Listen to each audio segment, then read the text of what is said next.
फैसल जुबैद के चेहरे पे लगी है, लेकिन वो हड्डी टच करके निकल गई है, इसलिए उसका खून थोड़ा ज़्यादा था। एक राशिद है हमारा, राशिद के बाजू पे लगी है।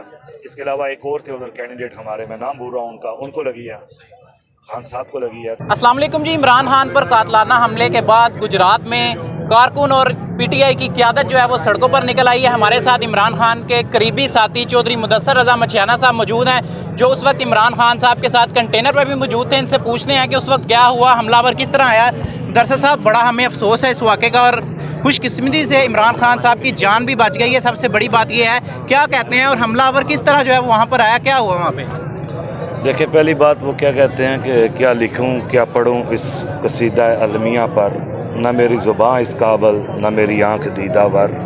ये एक बंदा आया है जिसने बिल्कुल कंटेनर के पास सामने खड़ा हुआ है, और मेरे ख्याल में थी इसके पास ब्रेस्टेड थी कुछ, तो इसने ब्रेस्ट मारा है, जो खान साहब की टांग पे लगा है, अहमद चट्ठा के पेट में चला गया है। उमर मायर था उधर हमारा सियालकोट से, उसकी भी टांग पे लगा है। और लकीली हमारा था एक वर्कर उधर का मौज़म, तो जैसे ही उसने हाथ ऊपर किया तो मौज़म ने थोड़ा सा उसे रोकने की कोशिश की है, जिसकी वजह से उसका निशाना ख़राब हुआ है। तो ये प्रोफेशनल आदमी है, बाकायदा ट्रेंड आदमी है, ये आम पब्लिक को तो मतलब यूज़ ही करना, इस्तेमाल ही नहीं ना आता इसका। तो बाकायदा ट्रेनिंग करके बाकायदा इसकी प्रैक्टिस करवा के इस बंदे को भेजा गया है। और टारगेट इसका सिर्फ एक वजह से मिस हुआ है कि वो मौज़म उधर था, मौजूद था उस वक्त। तो ज़ख्मी जितने थे वो भेज दिए उन्होंने उधर वज़ीराबाद, और ख़ान साहब को शौकत खाना में शिफ्ट कर दिया। ख़ान साहब ओके हैं, ठीक हैं, पाँव पे चल के गए हैं वो अपनी गाड़ी तक भी, तो ठीक है, आप अल्लाह का शुक्र है। तो मुदस्सर भाई ये बताएं, अब इस वाक़े के बाद तहरीक इंसाफ क्या करने जा रही है? लॉन्ग मार्च क्या आगे आएगा, या फिर इसी तरह सड़कों पर कारकुन एहतजाज करेंगे?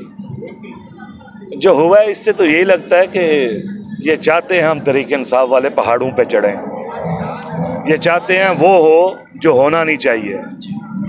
तो अगर इनकी ये ख्वाहिश है और हमारी क़यादत हमें हुक्म देती है तो हम लोग तैयार हैं, ये सब यूथ तैयार है, सब लोग तैयार हैं, मरने के लिए भी तैयार हैं, रजिस्ट करने के लिए भी तैयार हैं। और जिस इनकलाब के लिए खान साहब निकले हैं, अब खान एक आदमी नहीं रहा, ये एक बुत और जिस्म नहीं है जिसको तुम मारोगे और वो ख़त्म हो जाएगा। वो हर एक के दिल में घुस चुका है।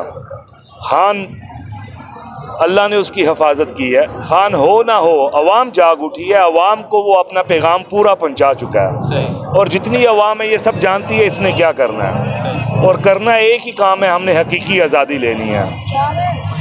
ड्राइंग रूमों में ये चंद लोग जो फैसला करते हैं जो कुछ होता है मुल्क के अंदर, तो सिर्फ हकीकी आज़ादी मंशूर है बेग साहब, इंशाल्लाह उसकी तरफ ही जाएंगे हम लोग। और लॉन्ग मार्च एक दो दिन का वक्फा हो सकता है, लेकिन इससे 1000 गुना ज़्यादा शिद्दत से शुरू होगा इंशाअल्लाह। वज़ीराबाद से शुरू होगा, और ख़ान इसी जगह भी आएगा, और ख़ान ही आएगा। अगर ये हमें तारीख दे देते हैं जल्दी इलेक्शन की, और हम इलेक्शन में चले जाएंगे, अगर तारीख नहीं देते तो फिर हम तो जितने भी हैं जान हथेली पे रख के निकले हुए हैं, एंड जो होगा देखा जाएगा। अच्छा मुदस्सर भाई, लास्ट में मुझे ये बता दें, 9 अफराद के ज़ख्मी होने की इत्तलात आई हैं, तो वो कौन लोग थे? कंटेनर पर वो मौजूद थे लोग जो ज़ख्मी हुए हैं? देखें, हमारा प्रेसिडेंट है, नया ज़िला बना है हमारा हाफजा इसका वज़ीराबाद। तो अहमद चट्ठा साहब हैं, उनको 2 पेट में लगी हैं गोलियां, वो सीरियस इंजर्ड हैं। उमर मायर की टांग पे लगी है, ये माइट भी ओके, क्योंकि अगर टांग से थोड़ा ऊपर लगे तो वो फैटल होता। फैसल जुबैद के चेहरे पे लगी है, लेकिन वो हड्डी टच करके निकल गई है, इसलिए उसका खून थोड़ा ज़्यादा था। एक राशिद है हमारा, सेंट्रल ऑफिस है, बल्कि हमारा बहुत ही प्यारा दोस्त है, वर्कर है, जान है हमारी, राशिद के बाजू पे लगी है। इसके अलावा एक और थे उधर कैंडिडेट हमारे, मैं नाम भूल रहा हूँ उनका, उनको लगी है, खान साहब को लगी है। तो इतने ही लोग थे, मेरे ख्याल में इतने ही हैं जी। हमारी दुआ है कि अल्लाह ताला उन तमाम लोगों को सेहत दे जो ज़ख्मी हैं। और नाज़रीन, हमारे साथ इमरान खान साहब के करीबी साथी चौधरी मुदस्सर रज़ा मछियाना जो अपने ख्यालात का इजहार कर रहे थे, वो खासे अफसरदा भी दिखाई दे रहे हैं। यकीनी तौर पर इस वक़ूए के बाद तहरीक इंसाफ के जो जितने भी जो है वो चाहने वाले हैं वो खासे परेशान भी हैं, और दुख भी नज़र आ रहा है, और लोग अब सड़कों पर भी निकल आ रहे हैं। और मुदस्सर रज़ा मछियाना साहब ने ये कहा है कि ये अब मार्च पहले से ज़्यादा जो है वो तेज़ी से है वो नज़र आएगा, और पहले से ज़्यादा जो है वो लोग यहाँ पर निकलते दिखाई देंगे।